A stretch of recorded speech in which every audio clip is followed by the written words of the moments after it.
Bonjour à tous et bienvenue sur Center Investissement TV. Nous allons évoquer aujourd'hui le sujet de la guerre au Moyen-Orient, car vous êtes nombreux à nous interroger sur ce sujet et sur la stratégie à tenir durant ces périodes de haute tension.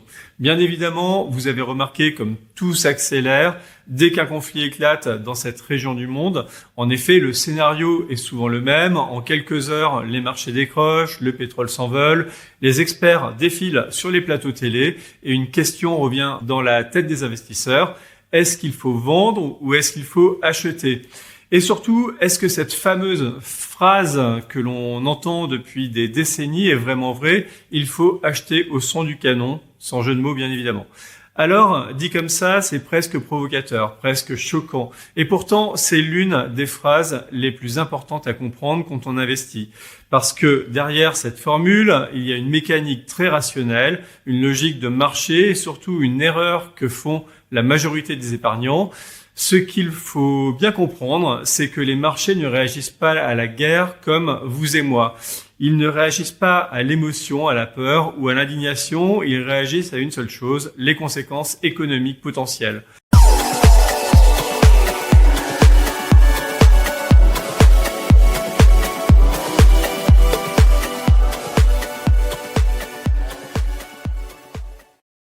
Et dans le cas du Moyen-Orient, il y a un mot qui résume tout, un seul, le pétrole. Parce que cette région du monde, ce n'est pas seulement une zone de tension géopolitique, c'est un centre névralgique de l'énergie mondiale.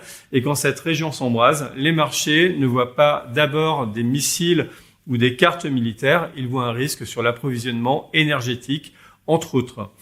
Ils voient des tankers qui pourraient être bloqués, ils voient des routes maritimes stratégiques sous tension, ils voient des capacités de production qui pourraient être perturbées et immédiatement, ils anticipent. C'est pour ça que la réaction est toujours la même. Le pétrole monte, les marchés actions baissent, les actifs refuges progressent, le dollar se renforce. C'est une mécanique presque automatique. Mais attention, c'est là que ça devient intéressant. Ce premier mouvement est rarement rationnel, c'est une réaction de stress, une réaction de court terme, une réaction émotionnelle, même dans un univers aussi froid que la finance. Et toute la question, toute la subtilité, toute l'intelligence de l'investissement se situe justement après ce premier mouvement. Parce qu'à ce moment-là, il faut arrêter de regarder ce qui se passe aujourd'hui et commencer à se poser une question beaucoup plus importante. Combien de temps ça va durer? C'est ça la vraie variable. Ce n'est pas le conflit en lui-même, c'est sa durée. Un conflit court, c'est une secousse. Un conflit long, c'est un changement de régime. Et c'est précisément cette distinction qui va déterminer l'impact sur l'économie mondiale, sur l'inflation, sur les taux d'intérêt, évidemment, sur votre épargne. Prenons d'abord le scénario que les marchés espèrent toujours en secret, même s'ils ne le disent pas, le conflit court. C'est d'ailleurs notre scénario chez Center Investissement. Quelques semaines, une montée de tension, une phase de crispation, puis une désescalade. Dans ce cas-là, le schéma est presque toujours le même. Le pétrole monte rapidement sous l'effet de la peur, puis il se stabilise, puis il redescend. L'inflation peut faire un petit rebond technique, mais rien de durable. La croissance ralentit légèrement, mais ne s'effondre pas. Et surtout, les banques centrales ne changent pas fondamentalement leur trajectoire. Autrement dit, beaucoup de bruit, mais peu de dégâts structurels. Et sur les marchés, ça donne quoi? Ça donne une baisse rapide suivie d'un rebond tout aussi rapide, parfois même violent, parce que la peur disparaît plus vite que les prix n'ont baissé. Et c'est exactement dans ce moment-là que se joue la différence entre un investisseur discipliné et un investisseur émotionnel. Celui qui vend dans la panique acte sa perte. Celui qui est capable de garder la tête froide, voire de renforcer, transforme cette volatilité en opportunité. C'est ça concrètement, acheter au son du canon. Ce n'est pas acheter la guerre, c'est acheter la panique. Mais attention, parce que ce scénario est le plus confortable. Et ce n'est pas forcément le plus probable. Passons maintenant au deuxième scénario, celui où le conflit s'installe. Non pas quelques jours, mais plusieurs mois, ce qui coûterait probablement les élections de mi-mandat à Donald Trump au mois de novembre. Et là, tout change parce que le temps transforme un choc temporaire en choc économique durable. Si le pétrole reste élevé pendant plusieurs mois, ce n'est plus une fluctuation, c'est un problème. Les entreprises voient leurs coûts augmenter, les marges se compressent, Les transports deviennent plus chers, l'énergie pèse sur tous les secteurs et au bout de la chaîne, c'est toujours le même qui paie, le consommateur. À ce titre, la France est l'un des derniers pays européens à ne pas avoir agi sur le prix à la pompe. Bref, on sait que quand le consommateur paie plus pour l'énergie, il consomme moins. C'est mécanique.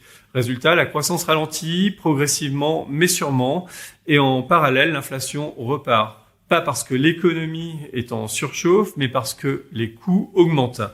Et là, on entre dans une zone beaucoup plus inconfortable parce que les banques centrales se retrouvent face à un dilemme. D'un côté, l'économie ralentit, donc il faudrait baisser les taux. De l'autre, l'inflation remonte, donc il faudrait les maintenir élevés. C'est une équation impossible à résoudre parfaitement. Et pour les marchés, ça se traduit par quoi? Par plus de volatilité, plus d'incertitude et surtout une pression sur les valorisations. Les taux restent élevés plus longtemps, le crédit coûte plus cher, l'investissement ralentit et les actifs risqués deviennent moins attractifs. Dans ce contexte, acheter au son du canon devient déjà plus subtil. Ce n'est plus un réflexe, ça devient une analyse. Et puis, il y a le troisième scénario, celui que personne ne veut vraiment envisager, mais que les marchés gardent toujours dans un coin de leur tête. Le conflit long, durable, structurel.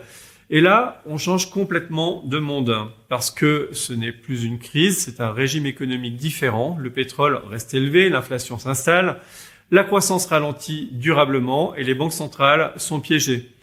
Trop de taux, vous cassez l'économie, pas assez, vous laissez filer l'inflation. Bienvenue dans ce que les économistes appellent la stagflation. Et ça, historiquement, c'est l'un des environnements les plus difficiles pour les marchés financiers. Les entreprises souffrent, les consommateurs réduisent leurs dépenses, les marges se dégradent et les valorisations doivent s'ajuster. Dans ce cas-là, acheter chaque baisse devient dangereux parce que la baisse n'est plus une réaction émotionnelle, elle devient une traduction d'une réalité économique plus dégradée. Et c'est là que se situe la frontière que peu d'investisseurs savent identifier. La différence entre une baisse liée à la peur et une baisse liée aux fondamentaux. C'est toute la difficulté parce que dans le feu de l'actualité, tout se mélange, les émotions, les anticipations, les scénarios extrêmes. Et c'est exactement à ce moment-là que la majorité des investisseurs fait la même erreur. Ils confondent volatilité et perte durable. La volatilité, c'est normal, c'est même sain. C'est le prix à payer pour investir. Ça monte, ça baisse, ça secoue, mais ça ne détruit pas la valeur à long terme. La perte durable, elle, arrive quand on prend de mauvaises décisions. Quand on vend au pire moment, quand on investit sans stratégie, quand on subit au lieu d'anticiper. Et le problème, c'est que dans une crise, l'émotion prend le dessus. On veut agir, on veut se protéger, on veut faire quelque chose et souvent, on fait l'inverse de ce qu'il faudrait faire. Alors, revenons à la question centrale, faut-il investir au son du canon? Eh bien, la réponse est oui, mais à condition de comprendre ce que l'on fait. Oui, si la baisse est exagérée. Oui, si les fondamentaux restent solides. Oui, si le conflit reste contenu. Mais non, si la situation se dégrade durablement. Non, si l'économie bascule. Non, si les profits sont durablement affectés. Investir en période de crise, ce n'est pas un acte de courage, c'est un acte de méthode. Et concrètement, qu'est-ce que ça veut dire aujourd'hui?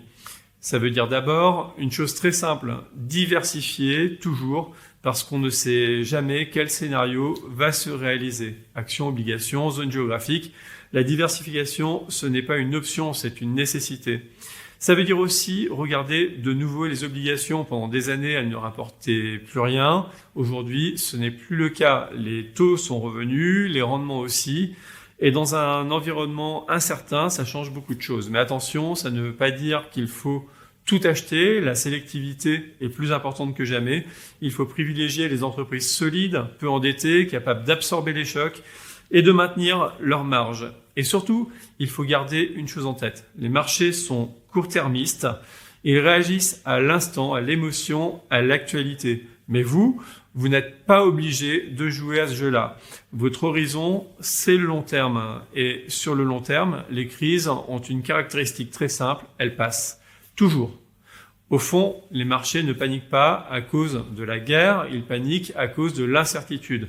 Et surtout, ils paniquent parce qu'ils ne savaient pas combien de temps cette incertitude allait durer. Un conflit court, c'est une tempête. Un conflit long, c'est un changement climatique.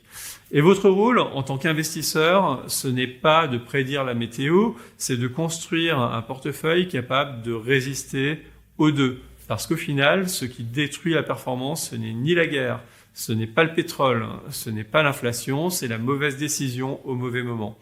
Alors, la vraie question, ce n'est pas de savoir s'il faut investir pendant une crise, la vraie question, c'est de savoir si vous êtes capable d'investir quand tout le monde a peur. Et ça, c'est probablement la compétence la plus précieuse en bourse ou en assurance vie.